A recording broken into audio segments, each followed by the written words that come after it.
My name is, but that doesn't matter.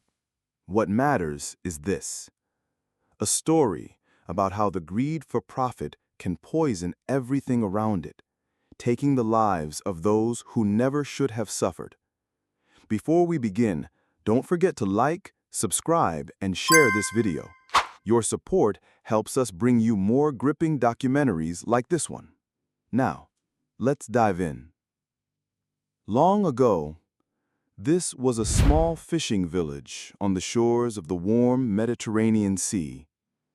Sunrises here looked like paintings: pink sky, calm waves embracing ancient stones, boats returning to shore full of silvery fish.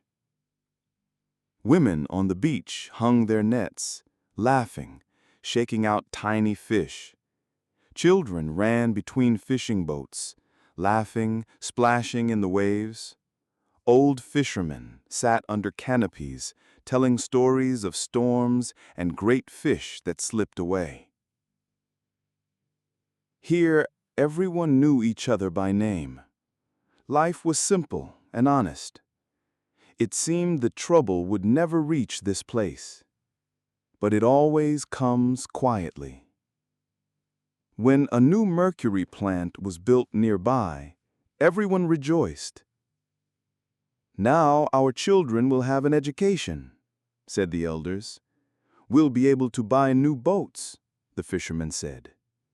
The plant promised golden mountains, stable jobs, good pay, new roads, a school, a hospital.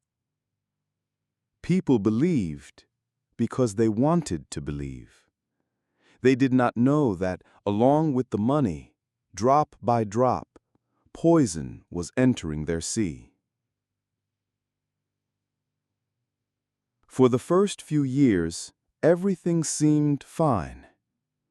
At the fish market, more fish were sold than ever before. Shops overflowed with goods. Children went to school carrying new textbooks bought with the plant's money. Young fishermen built new boats. The old ones sighed, "Finally, we won't have to live from day to day." But in the depths of the bay, something terrible was beginning. Mercury compounds from the factory were entering the water directly. They were neither cleaned nor checked. Officials looked the other way. The sea remained silent. The first to notice were the old fishermen. They saw fish moving sluggishly, dead crabs washed ashore. Some mussels had a strange, bitter taste. But who listened to the old men? "You're just old," the young mocked. "You think too much." Doctors, funded by the plant, also refused to see the obvious. Children were given unclear diagnoses: paralysis, hearing loss, confused speech, and blamed it on birth defects or poverty. Meanwhile, in fishermen's families, children were being born who could not walk or even sit. Some had twisted bodies, strange hand movements. Mothers prayed, but were not heard. The real shock came with the cats. They were the first to die from the poison. Some jumped into the water as if they had gone mad. Fishermen saw kittens running in circles, then collapsing by the waves, never to rise again. Yet, the town still remained silent. Some were afraid of losing their jobs.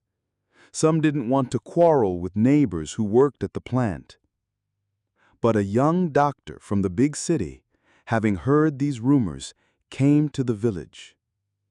He saw children who could not hold a spoon. He saw mothers with dark circles under their eyes. He saw old fishermen staring into the empty sea. He took samples of water, fish, and children's hair and carried them to his lab.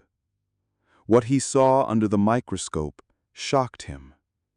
Mercury levels exceeded norms by dozens of times. The young doctor wrote an article. He contacted the university. Students and professors supported him. Investigative journalists from major newspapers visited the town and started taking photographs.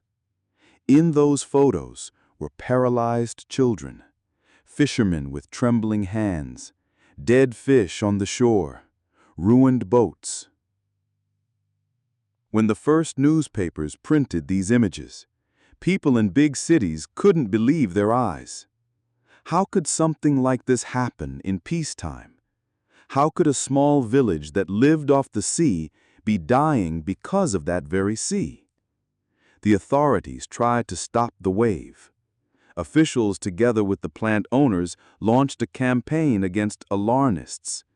They accused fishermen of poor hygiene, the doctor of falsifying data, and journalists of lying for sensationalism.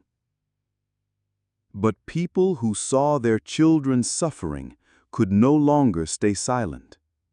For the first time in many generations, fishermen laid down their nets and oars. They marched to the shore, not with fish, but with placards and photos of the sick. Mothers stood beside them, holding pictures of children who were no longer there. Old fishermen held their trembling hands before camera lenses, showing how poisonous the sea had become. Protests grew. Officials called in the police. Many activists were beaten in broad daylight, but fishermen kept returning. Some secretly watched near factory pipes at night, catching the moment toxic discharge flowed into the bay. One old fisherman, Masao, became the symbol of the resistance. He had lost 3 grandchildren. His photograph, standing barefoot in mud by the factory pipe with a sign reading, "You killed my sea," went viral across the globe.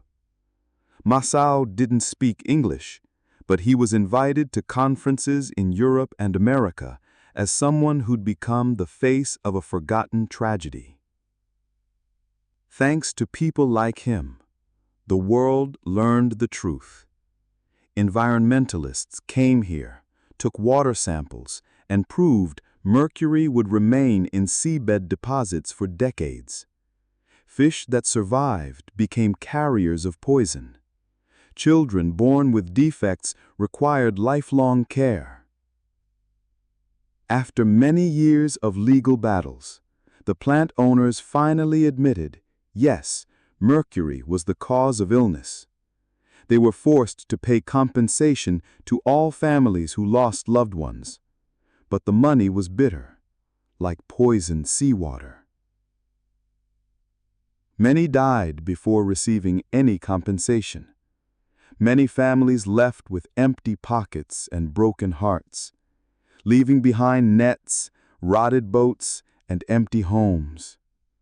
Those who remained joined ecologists to restore the bay. They understood the sea was still their life, even if it had betrayed them once. Old fishermen sat on the shore, watching scientists dip test tubes into the water. Some made the sign of cross, as if silently begging the sea to forgive us. Children who could still walk helped clean up litter along the shore. Sometimes they asked their mothers, "Mom, when will our sea be clean?" And their mothers remained silent because they didn't know. Years passed. In place of the old mercury plant pipes, there is now a green park with tree-lined paths and peaceful silence. People come here to pray, sit by the water, and throw white flowers into the waves. Those flowers drift across the bay, once poisoned, now restored. Each year, on Memorial Day, fishermen gather here. They light a bonfire, cook fish soup, and tell the younger generations how they lost their sea and how they recovered it. They say to the children, "Protect the waves. They remember everything."